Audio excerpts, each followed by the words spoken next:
नमस्कार मंडळी, तर मी आहे कल्याणी आणि तुम्ही पाहत आहात कृष्णा मॉम अँड फॅमिली।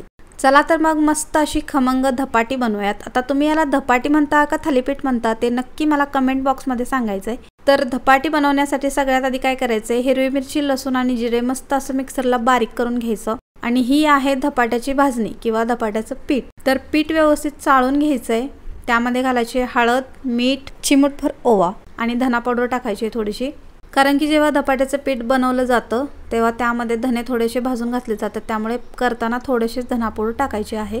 त्यानंतर आपण जे वाटण केलं होतं हिरव्या मिरचीचं, लसणाचं ते टाकायचं आणि मिक्स करून घ्यायचं। नंतर एक बारीक चिरलेला कांदा, कोथिंबीर टाकायची आणि मस्त असं पीठ मळून घ्यायचं।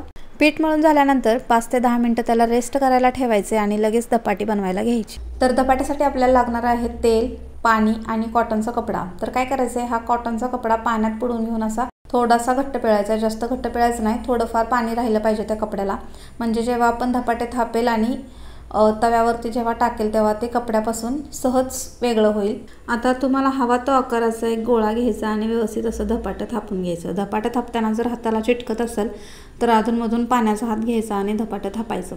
आणि जर तुम्हाला थापणं जमत नसेल तर तुम्ही लाटण्याने लाटलं तरी चालेल। वरतून छान असे तीळ लावायचे, व्यवस्थित असं धपाटं थापून घ्यायचं। ना जास्त जाड किंवा जास्त पातळ असं धपाटं थापायचं नाही, मीडियम साईजचं थापायचं आणि त्यामध्ये भरपूर असे होल करायचे। होल केल्यामुळे तुमचं धपाटं व्यवस्थित असे सगळीकडून भाजलं जाईल।